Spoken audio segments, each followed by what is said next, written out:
Arthur's Halloween Costume. Story and pictures by Lilian Hoban.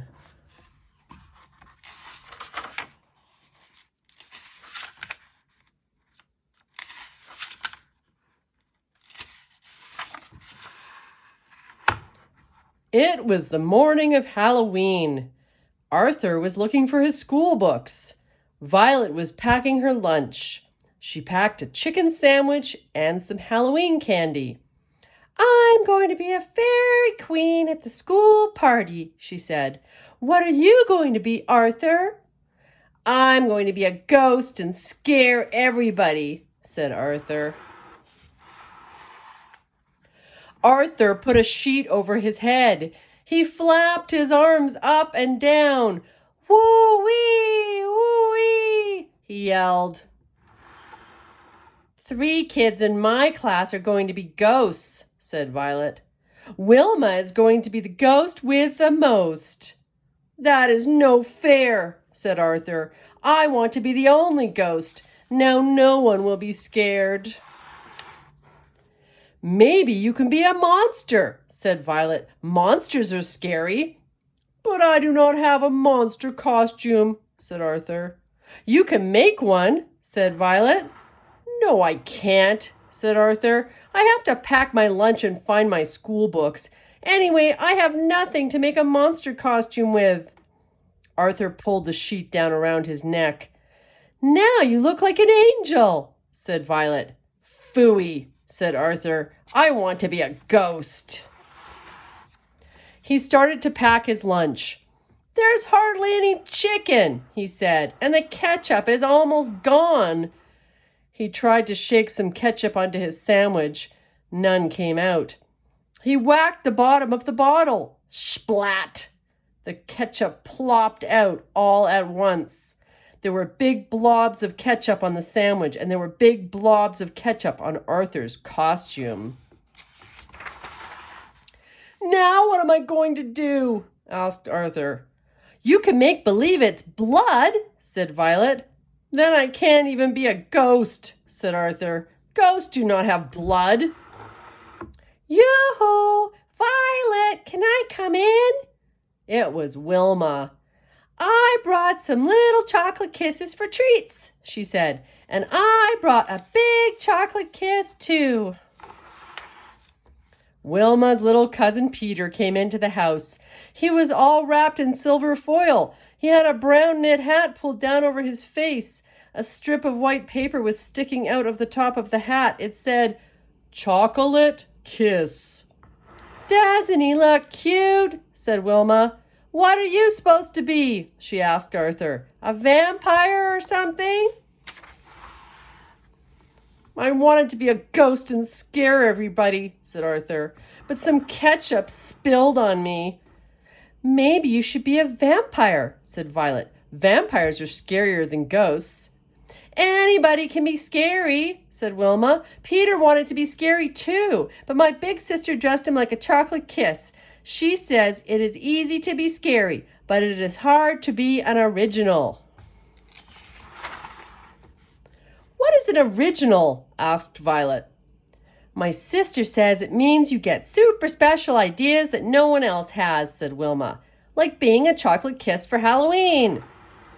"I never get super special ideas," said Arthur. "I can't be an original." He went to find his school books. He found his math book, his reader, and his spelling book. Arthur came back into the kitchen. "I cannot find my notebook," he said. "It had all my homework in it. Now I can't even go to the party. My teacher said, 'No homework, no party.' This is my worst Halloween." "I think I saw a notebook behind the porch," said Violet. "It was near the trash can." "Near the trash can!" yelled Arthur. "How did it get out there?" Arthur ran outside. He looked behind the porch. He did not see his notebook. He looked behind a cracked mirror that was next to the trash can. His notebook was not there. Arthur lifted the lid of the can and looked inside. He saw an old broken broom, a piece of shaggy brown rug, and Violet's old doll with its head hanging loose. Arthur picked up the doll, the rug, and the broom. At the bottom of the can, he saw some paper. He poked the paper with the broom. "Arthur," called Norman, "are you ready for school?" "Not yet," said Arthur. "Why are you messing around in the trash?" asked Norman. "Boy, you smell like a skunk." "No, I don't," said Arthur. "It is this rug. I think some tuna fish spilled on it." "Too bad," said Norman. "It would make a great wig for my tramp costume." Norman took the rug and put it on his head. He looked in the mirror. "Not bad," he said. "Hey, that is mine," said Arthur. "Maybe I can use it for a wig." "No, you can't," said Norman. "I thought of it first." "But it came out of my trash can," said Arthur. "Well, you cannot have it," said Norman. "It's mine now." Norman started to walk away. "Give it back!" yelled Arthur. He stuck the broom in front of Norman. "Don't hit me with that old broom," said Norman. He grabbed for the broom.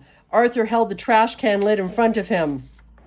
Norman tried to yank it away. He grabbed the doll instead. The doll's body came away from its head. Norman fell backward. Oof!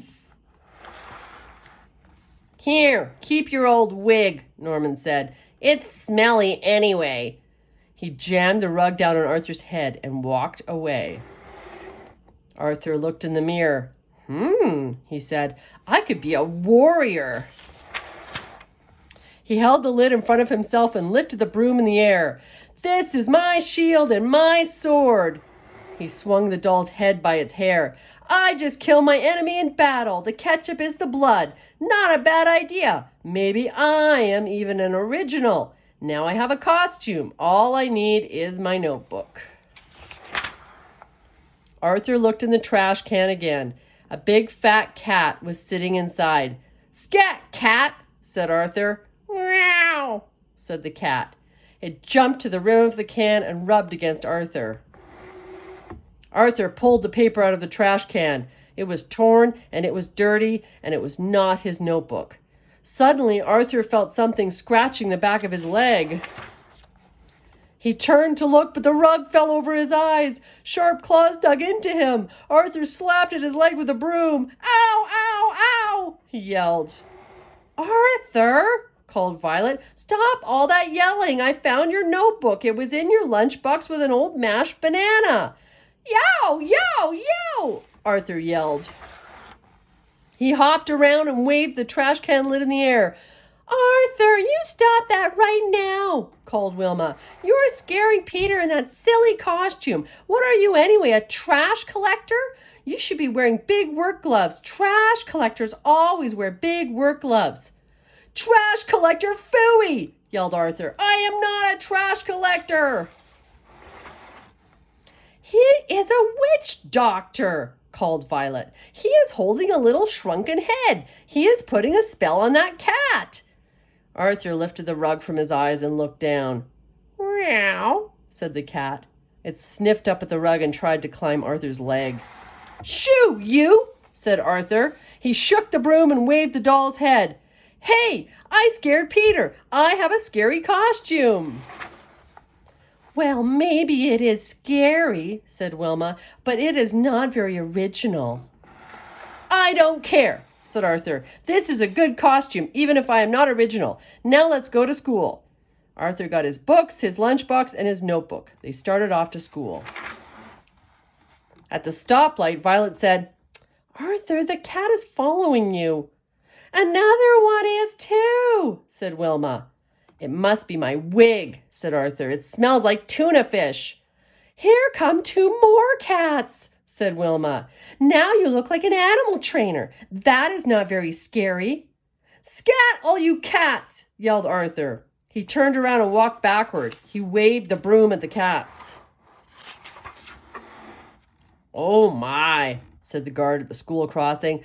"I know who you are, Arthur. You are the Pied Piper, the one who let all the rats out of the village. But you're leading cats instead of rats. How sweet." "I am not sweet," yelled Arthur.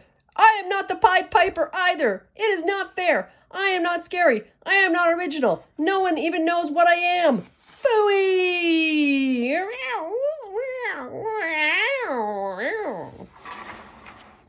Arthur sat down on the curb. A car pulled up at the stoplight.